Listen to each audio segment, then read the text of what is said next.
Chapter 6.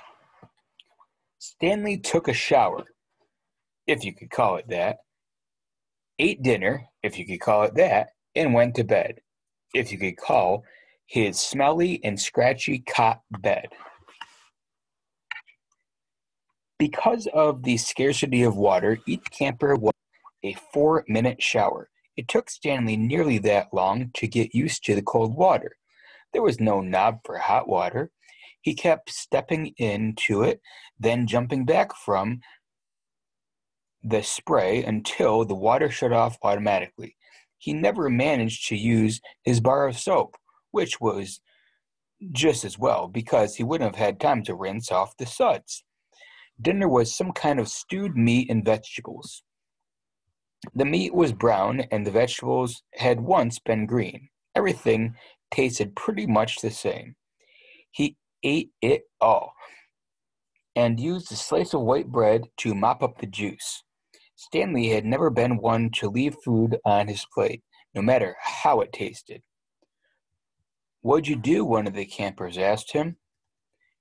At first, Stanley didn't know what he meant. "They sent you here for a reason." "Oh," he realized. "I stole a pair of sneakers." The other boys thought that was funny. Stanley wasn't sure why. Maybe because their crimes were a lot worse than stealing shoes. "From a store, or were they on someone's feet?" asked Squid. Neither," Stanley answered. "They belonged to Clyde Livingston." Nobody believed him. "Sweet feet?" said X-Ray. "Yeah, right." "No way," said Squid. Now, as Stanley lay on his cot, he thought it was kind of funny in a way. Nobody believed him when he said he was innocent. Now, when he said he stole them, nobody believed him either. Clyde "Sweet Feet" Livingston was a famous basketball player. He led the American League in stolen bases over the last 3 years. He was also the only player in history to ever hit 4 triples in one game.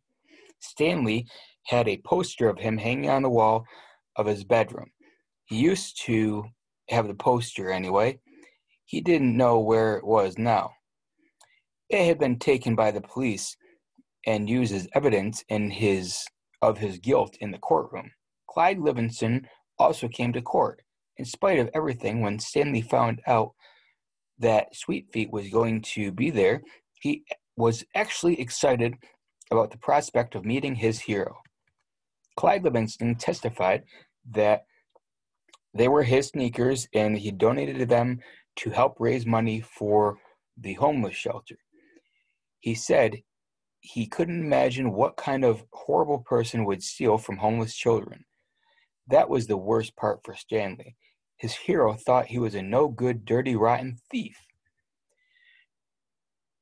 As Stanley tried to turn over in his cot, he was afraid it was going to collapse under all his weight. He barely fit in it.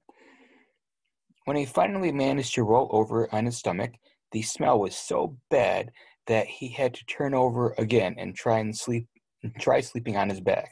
The cot smelled like sour milk.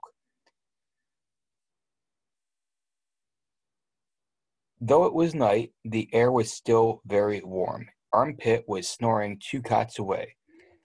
Back in school, a bully named Derek Dunn used to torment Stanley. The teachers never took Stanley's complaints seriously because Derek was so much smaller than Stanley. Some teachers even seemed to find it amusing that a little kid like Derek could pick on someone as big as Stanley. And the day Stanley was arrested, Derek had taken Stanley's notebook and, after a long game of come and get it, finally dropped it in the toilet in the boys' restroom.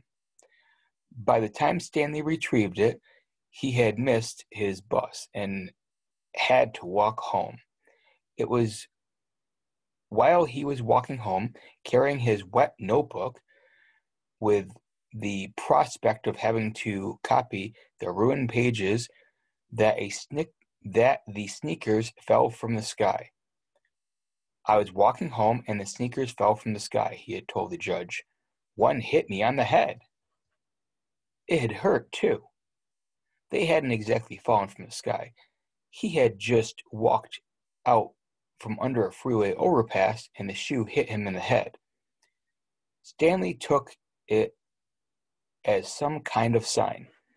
His father had been trying to figure out a way to recycle old sneakers, and suddenly a pair of sneakers fell on top of him, seemingly out of nowhere, like a gift from God.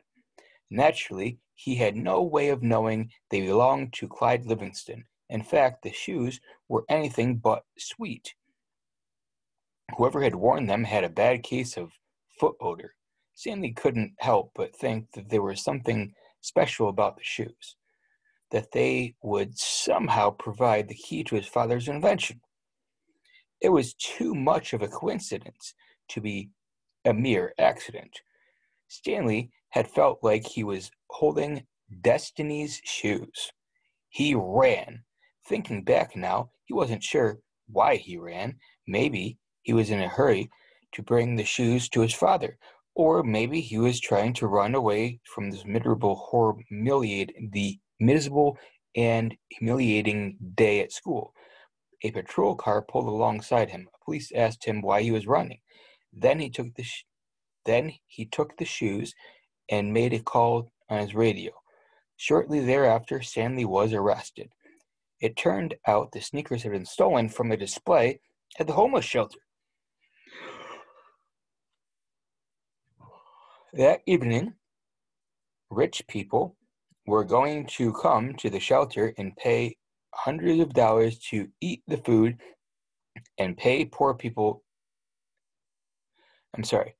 That evening, rich people were going to come to the shelter and pay $100 to eat the food that poor people eat every day for free.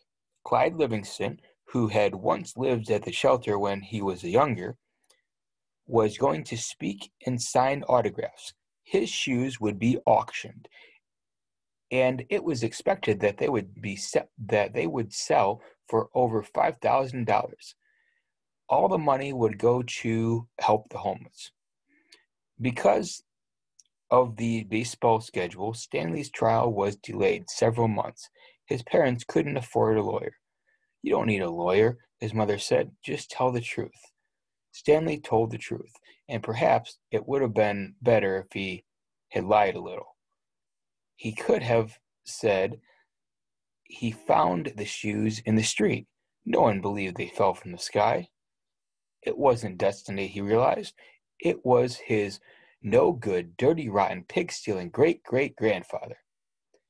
The judge called Stanley's crime despicable. The shoes were valued at over $5,000. It was money that would provide food and shelter for the homeless, and you stole that from them just so you could have a souvenir. The judge said that there was an opening at Camp Green Lake, and he suggested that the discipline of the camp might improve Stanley's character. It was either that or jail.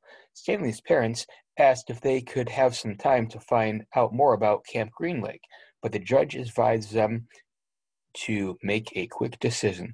Vacancies don't last long at Camp Green Lake.